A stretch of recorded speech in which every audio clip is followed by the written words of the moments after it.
بسم اللہ الرحمن الرحیم۔ السلام علیکم ورحمۃ اللہ وبرکاتہ۔ پیارے دوستو، اسلام میں عورتوں کے کیا حقوق ہے اور عورتوں کا کیا مقام ہے، آج کی اس خاص ویڈیو میں جانیں گے۔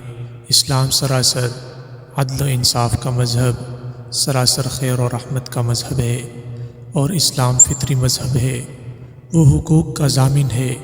اسلام نے جو عورت کو مقام دیا ہے وہ دنیا کے کسی مذہب نے نہیں دیا، لیکن ہر چیز کے لیے اللہ نے جو ضابطہ اور نظام رکھا ہے، اگر اس ضابطہ اور نظام سے اس چیز کو ہٹا دیا جائے تو اس سے فائدے کا تصور بھی نہیں کیا جا سکتا، بلکہ اس میں شر ہی شر ہوگا، فتنہ اور فساد ہوگا۔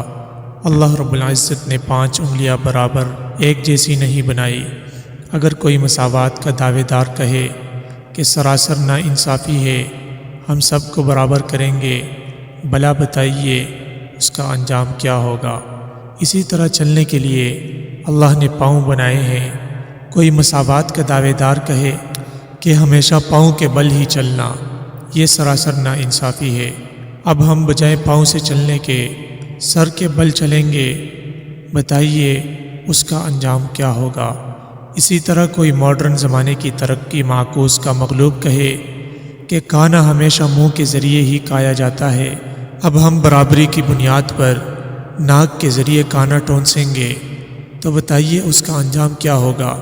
اسی طرح مرد اور عورت کی ساخت اور جسم کی بناوٹ ایک جیسی نہیں، اسی طرح ان کے وظائف اور ذمہ داریاں بھی ایک جیسی نہیں۔ اگر ایک جیسی ذمہ داریاں اور فرائض ہوتے تو جسم کی بناوٹ بھی ایک جیسی ہوتی۔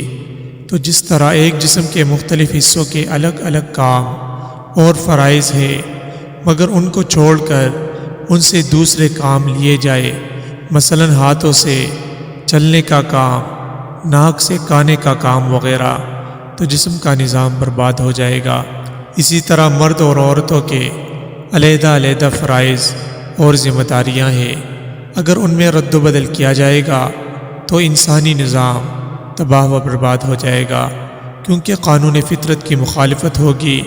اللہ نے مرد کے ذمے لگایا تھا کہ وہ کما کر عورت کی کفالت کرے، پہلے باپ یا بھائی کی حیثیت سے، پھر شوہر کی حیثیت سے، مگر افسوس کہ مغربی اور یورپی تہذیب نے یہ کتنا بڑا ظلم کیا، جو اس کے ذمے فرض تھا وہ بوجھ عورت پر ڈال دیا۔ اب عورت پر کتنا بڑا ظلم ہے کہ وہ اپنے فطری وظائف اور ذمہ داریاں، یعنی بچے جننا اور ان کا پالنا بھی نبھائے اور پورا کرے، اور پھر روزی بھی کمائے، تو ڈبل ذمہ داری عورت پر آئی۔ مرد پر صرف ایک ذمہ داری آئی، حالانکہ عورت پہلے بھی کمزور ہے، اور پھر اس پر ذمہ داری بچوں کے جننے اور ان کی پرورش کرنے کی بہت زیادہ ہے۔ تو چاہیے تو یہ تھا کہ اس کے ساتھ آسانی کا معاملہ کیا جاتا، الٹا اس کو تکلیف میں ڈال دیا گیا، اور پھر اس خلاف فطرت طور طریقہ کا نام ترقی رکھا گیا۔ بقول ان مساوات کے دعوے داروں کے ہم عورتوں کو برابری کی سطح پر لائیں گے، تو ان کو چاہیے تھا کہ بچے بھی خود جنے اور ان کو عورتوں کی طرح پالے اور پرورش بھی کرے۔ افسوس کہ صرف مردوں نے اپنی شہوانی تسکین کی خاطر اس کا دوپٹہ اتارا، بے پردہ کیا، اس کی عزت اور ناموس کو داغدار کیا، اور جانوروں کی جیسی زندگی پر لا کھڑا کیا، اور پھر اس کو بے بس اور مجبور کھڑا کر کے خود دور ہو گئے۔ یہ تحفہ ہے بے دینی اور گمراہی کی زندگی کا۔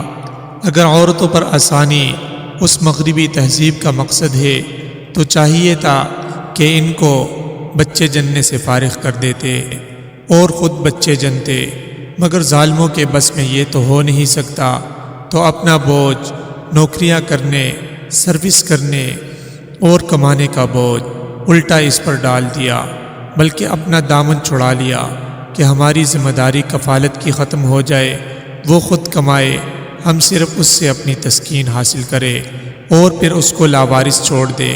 قربان جائیے اس پاکیزہ معاشرے پر جو حضور صلی اللہ علیہ وسلم لائے، کہ مردوں کو قابو کیا گیا اور ان پر ذمہ داری ڈالی گئی، اور ذمہ داری نہ نبھانے پر سزائیں بتائی گئی، اس لیے عورتوں کو چاہیے کہ مغرب کے پرفریب نعروں میں نہ آئے بلکہ اسلام کے پاکیزہ احکامات پر عمل کرے، ورنہ کہیں ان کا بھی وہی حشر نہ ہو جو آج یورپ کی تہذیب میں عورت کا ہو رہا ہے۔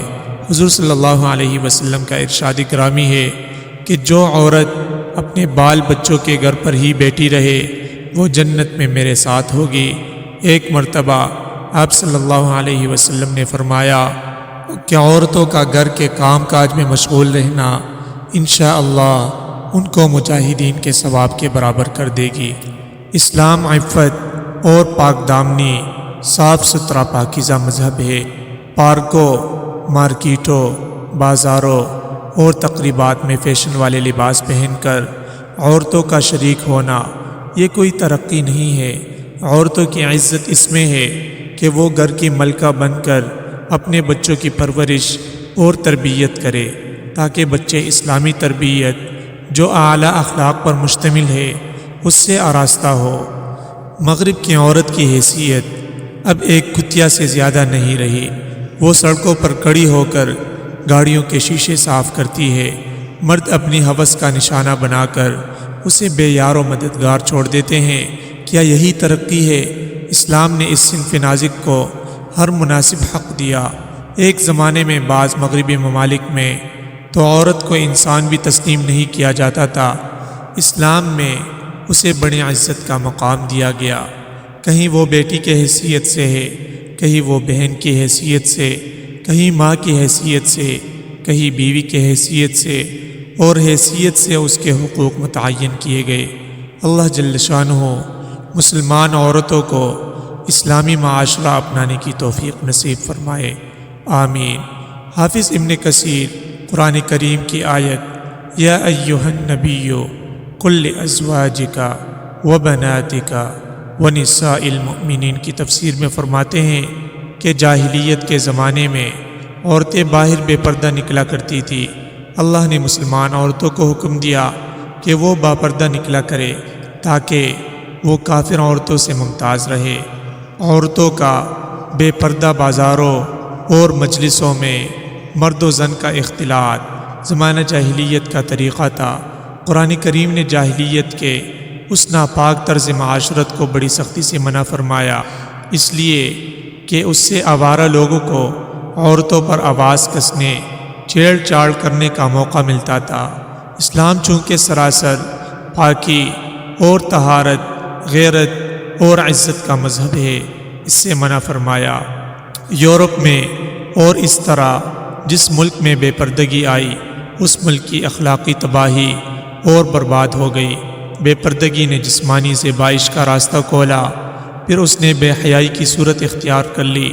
اب یورپ انسان کی سرزمین نہیں بلکہ وہاں کے ہوٹل، کلب اور سیرگاہیں شہوت پرست گدھوں کی چراگاہ بنے ہوئے ہیں۔ اللہ ہماری حفاظت فرمائے۔ امید ہے دوستو ویڈیو آپ کو ضرور پسند آئی ہوگی اور ضرور کچھ سبق حاصل کر لیا ہوگا۔